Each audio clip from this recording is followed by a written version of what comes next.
جو کو ایگزسٹنس کہتے ہیں کہ آپ مل جل کے جو ہے ایگزسٹ کریں، وہ ان کے ڈی این اے میں نہیں. جو پولیٹیکل ڈی این اے ان کا، اس میں کسی قسم کی مصالحت، کسی قسم کی کو ایگزسٹنس، انسٹیٹیوشن کا چلنا، آئین کا احترام، اس قسم کی کوئی چیز نہیں ہے.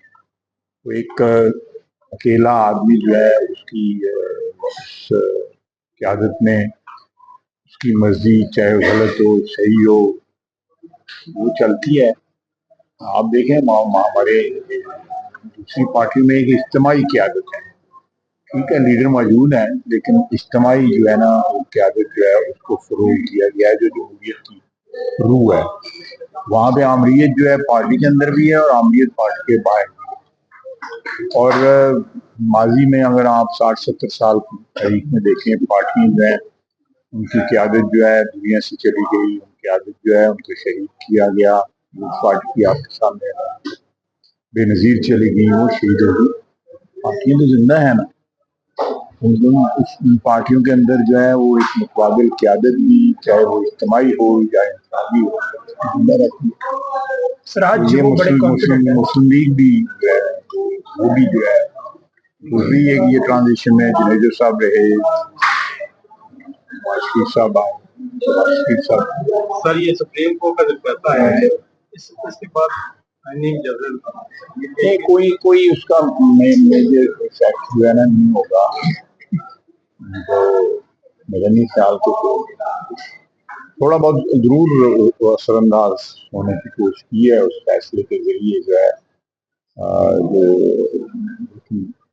میرا نہیں خیال کہ کوئی مٹیریل سر مطلوبہ ارکان کی بات کی جا رہی ہے مطلوبہ ارکان جو ہے انشاءاللہ تعالی وہ بڑے کانفیڈنٹ ہے. وہ کہتے ہیں کہ یہ ترامیم منظور ہی نہیں ہوگی، حکومت کو بڑی سختی کا سامنا آج کرنا پڑے گا. دیکھیں اگر وہ یہ نہ کہیں تو دکانداری کس طرح چلے گی؟ اگر وہ یہ کہہ دیں جی کہ آج ہمیں شکست ہونی ہے تو پھر تو انہوں نے پلے کچھ نہیں رہتا.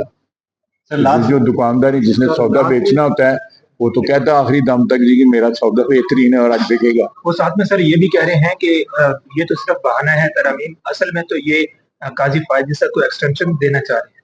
ایسی کوئی بات نہیں ہے. وہ قاضی فائز عیسیٰ کو ایکسٹینشن دینے کے لیے جو بھی جوڈیشل ریفارمز آئیں گے وہ اجتماعی نوعیت کے ہوں گے، کوئی انفرادی نوعیت کے. بالکل میں آپ کو یقین دلاتا ہوں کہ دیکھیں یہ آپ جو بیلنس ہے نا آئین کا وہ ٹلٹ ہو گیا ہے اوور دا ایئرز. آپ بھی اس بات کی گوئی دیں کہ عدلیہ کی فیور میں، اور پارلیمنٹ کا جو ایک اومنی پوٹینٹ ہونا، آل پاورفل ہونا آئین کے تحت جو ہے وہ کمپرومائز ہوا ہے. وہ بیلنس کریکٹ ہو گیا. کل ہم تحریک انصاف کے لوگوں سے بات کر رہے تھے تو 5-6 لوگوں نے یہ کہا کہ یہ جو ججز کی تعداد بڑھانا تو ٹھیک ہے لیکن اس کے پیچھے حکومت کی نیت ٹھیک نہیں ہے. تو دیکھیں ایک جو چلے نیت ہماری ٹھیک نہیں، کام تو ٹھیک کر رہے ہیں. حکومت کو 224 بندے چاہیے، کیا کوئی اور 224 ارکین چاہیے؟ کیا کوئی اور فارمولا بھی ہو سکتا ہے؟ 224 ہو جائیں گے ہمارے پاس. مولانا صاحب ووٹ دیں گے؟ پوری امید ہے مولانا صاحب ووٹ دیں گے.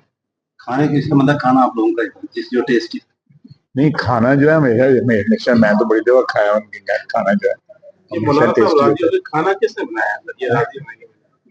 یہ مولانا صاحب پوچھ کے بتاؤں گا. شکریہ سر، بہت شکریہ.